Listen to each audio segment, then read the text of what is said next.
Salve a tutti, sono Butti e in questo video vi parlerò di Psycho Staff, un manga dove il talento di un esper si contrappone alle sue ambizioni da studente.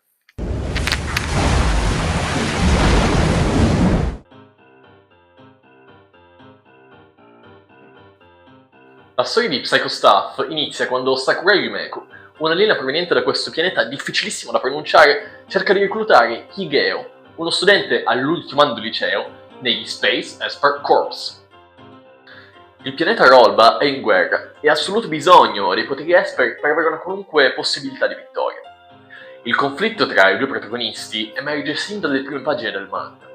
Infatti, mentre Hiragi non ha alcuna intenzione di andare nello spazio, preferendo studiare per l'ammissione all'università, Sakuragi farà di tutto per fargli cambiare idea. Hiragi non è interessato a combattere in una guerra spaziale. Infatti, nonostante questo suo terrificante talento naturale, è convinto che nulla possa superare il duro lavoro. Hiragi è un po' come Mob. Si rende conto del peso dei suoi poteri Esper e vuole autodeterminarsi come individuo al di là di questi poteri.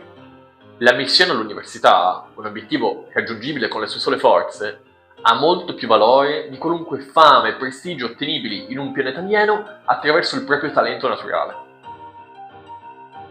Sakuragi, dal canto suo, ha bisogno del suo aiuto per salvare il proprio pianeta e farà di tutto per convincere Hiragi a venire nello spazio con lei. Questo conflitto personale tra Hiragi e Sakuragi si mostra esplicitamente nel conflitto valoriale tra talento e duro lavoro. Sakuragi, infatti, non se ne fa nulla di uno studente diligente, e anche la Terra non ne ha più di tanto bisogno.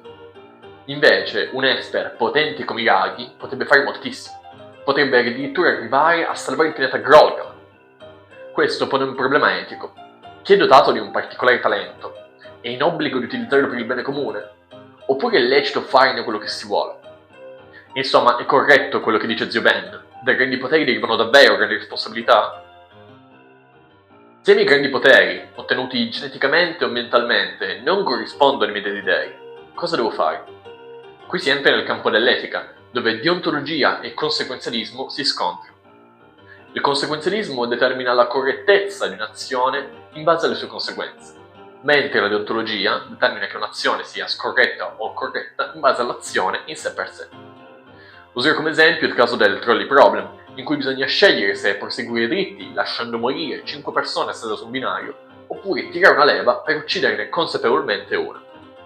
Il conseguenzialista, valutando le conseguenze, determinerebbe che tirare la leva e uccidere una persona sia meglio che ucciderne 5. Mentre un deontologo valuterebbe l'azione consapevole di tirare la leva e quindi di uccidere consapevolmente una persona come qualcosa di scorretto e lascerebbe quindi morire le 5 persone. Per il conseguenzialismo, se lo scopo ultimo è il bene comune, le scelte con risultati migliori sono eticamente favorevoli ed è quindi possibile creare una effettiva gerarchia di azioni più o meno etiche. Per la deontologia, invece, alcune azioni sono semplicemente sbagliate eticamente, come uccidere o rubare, mentre tutte le altre sono eticamente permesse, valide, e quindi non è possibile creare una gerarchia delle azioni più o meno etiche. Tornando a Psycho Staff, per un conseguenzialista Hiragi dovrebbe utilizzare il proprio talento naturale per salvare il pianeta Kutto, mentre secondo un deontologo dovrebbe limitarsi a non utilizzare i propri poteri per fini negativi. Il conseguenzialismo prescrive la condotta maggiormente etica, mentre la deontologia vieta semplicemente quelle azioni che etica non sono. Se il bene comune corrisponde al soddisfacimento della maggior parte dei desideri dei membri di una comunità, allora il duro lavoro di Hiragi per soddisfare i propri desideri non solo non è eticamente sbagliato, ma è addirittura eticamente consigliato. Deontologia e conseguenzialismo sono approcci etici differenti, che però possono avere risultati e fondamenta simili. Tutto infatti dipende dai valori costitutivi di fondo di questi approcci, da cui poi si determina l'effettiva eticità di un'azione. Per Hiragi il suo talento sarà in grado di dargli solo una gratificazione esterna, altrui, mentre quella che lui cerca è una gratificazione interna, connessa al duro lavoro. D'altro canto, Sakuragi è più interessata a dei risultati esteriori, anche se sono scollegati a sforzi e ambizioni.